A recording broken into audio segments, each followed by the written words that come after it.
Idi Amin has written his name in modern history as one of the cruelest dictators. From being a cook to being the president of Uganda, Amin took the steps of success gradually, but chose violence and brutality as a door. With the demonic sense of humor and horrific actions, he was given the name of Butcher of Uganda. Born in Kiboko, British Uganda, around 1925, Amin's life was marked by a meteoric rise through the ranks of the Ugandan military, culminating in his seizure of power in a military coup in 1971. While he initially enjoyed popularity, Amin's rule was soon characterized by a reign of terror, marked by widespread human rights abuses and genocide.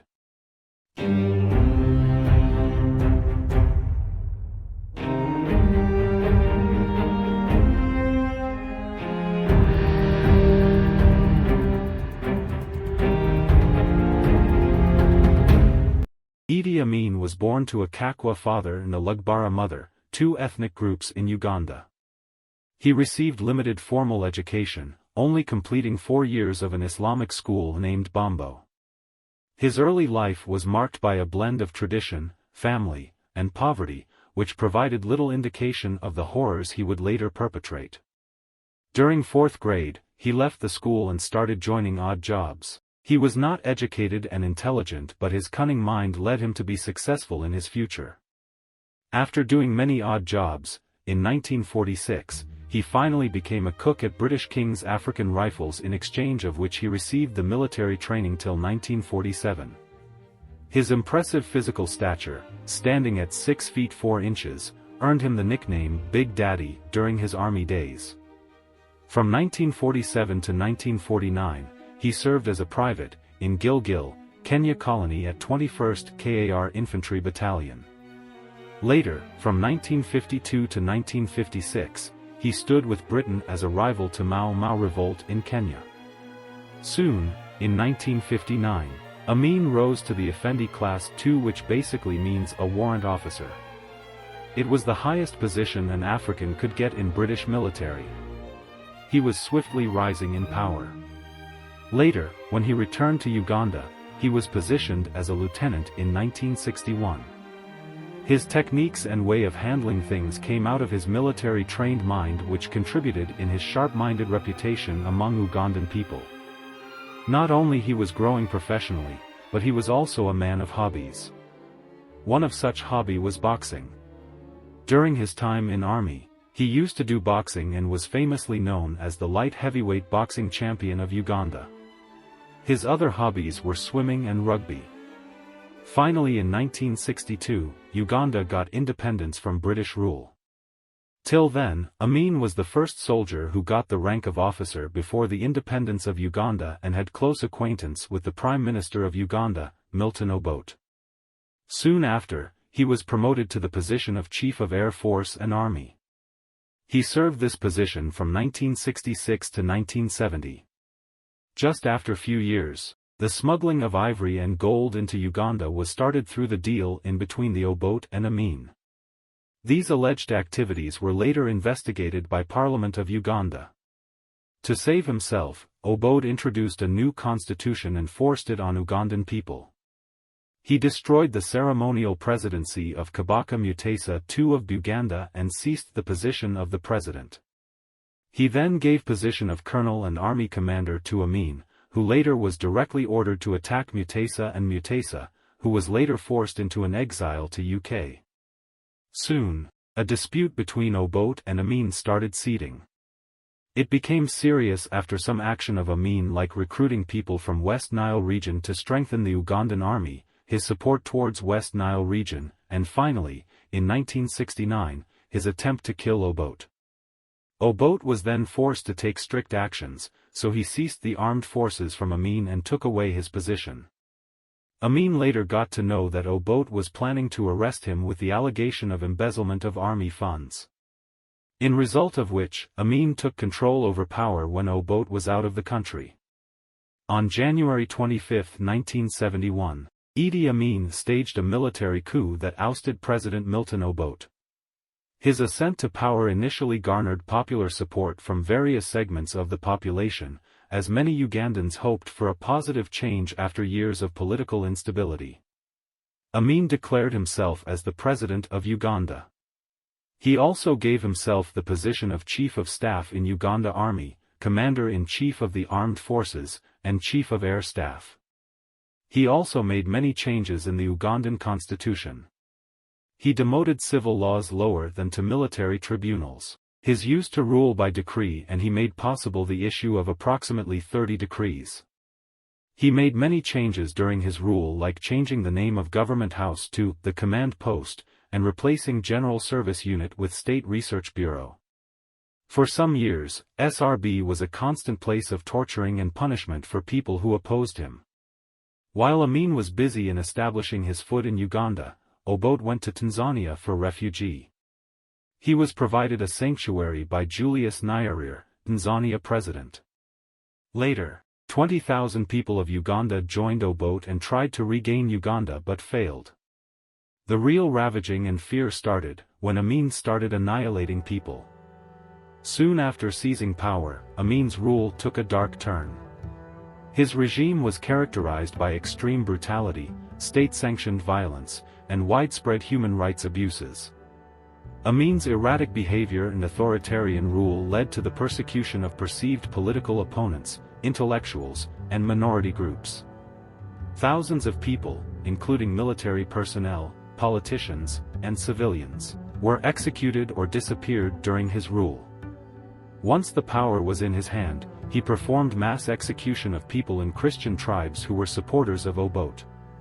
These people mostly include ethnic groups from the Akoli and Lango.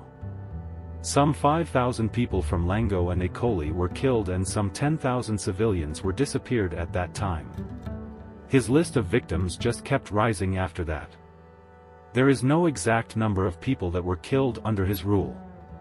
Later, with the estimation of International Commission of Jurists, it is estimated that there were approximately 80,000 to 3 lakh people were killed. After this mass killing, the economy of Uganda came to a downfall.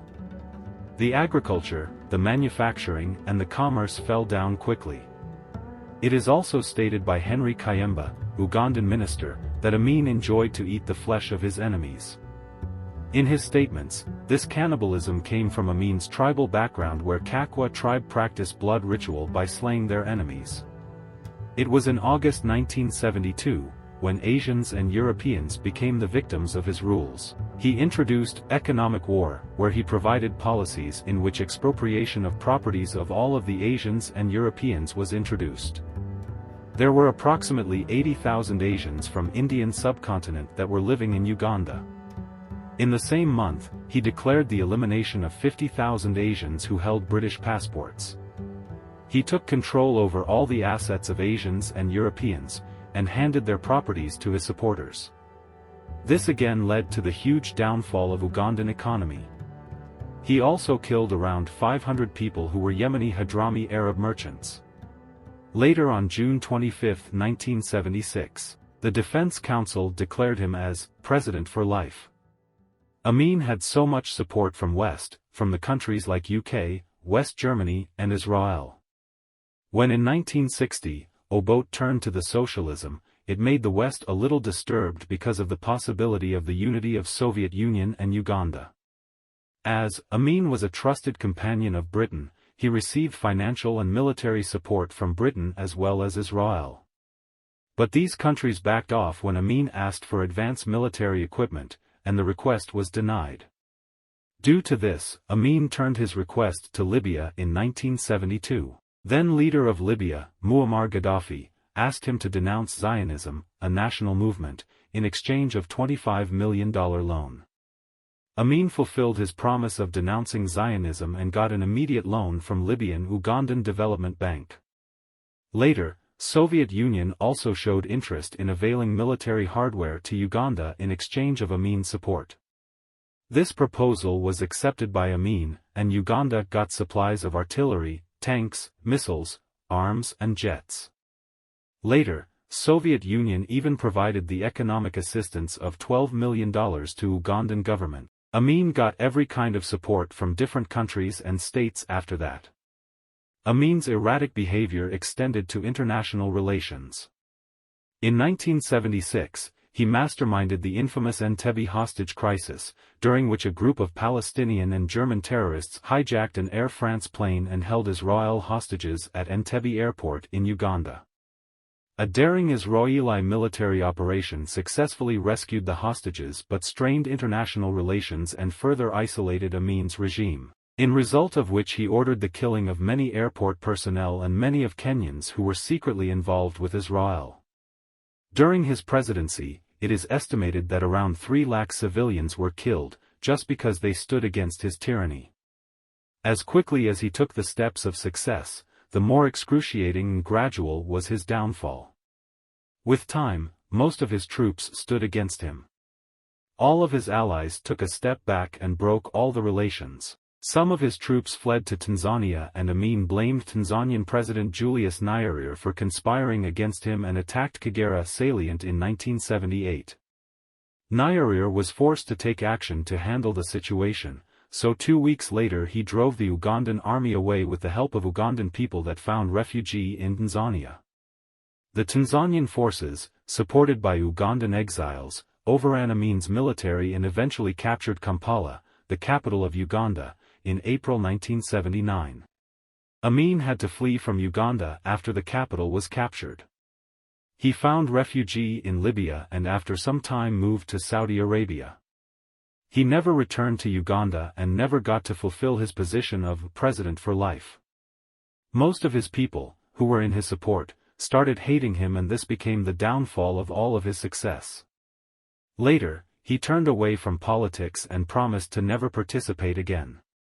His exile was marked by isolation and obscurity, in stark contrast to his years as Uganda's dictator. It was in July 19, 2003, when Amin was found in coma and was near his death. He died on August 16, 2003 due to the multiple organ failure and was buried in Jeddah at Ruwais Cemetery. He was not allowed to move back to Uganda even on his last days. Many celebrated his death, and it became a national news that one of the cruelest leaders that ever existed has finally died. Idi Amin, the man who rose from humble beginnings to become one of Africa's most infamous dictators, remains a dark and troubling chapter in Ugandan and world history. His reign of terror, characterized by brutality, human rights abuses, and a complete disregard for the well-being of his own people, serves as a chilling reminder of the potential horrors that can be unleashed when power is concentrated in the hands of an authoritarian leader. Understanding Amin's life, the madness of his rule, and the mayhem he unleashed is essential for future generations. By studying this dark chapter, we honor the memory of the victims, learn from history's lessons, and work to prevent the rise of such destructive figures in the future. Idi Amin's legacy should serve as a stark warning that the pursuit of power without accountability and empathy can lead to unimaginable suffering and devastation.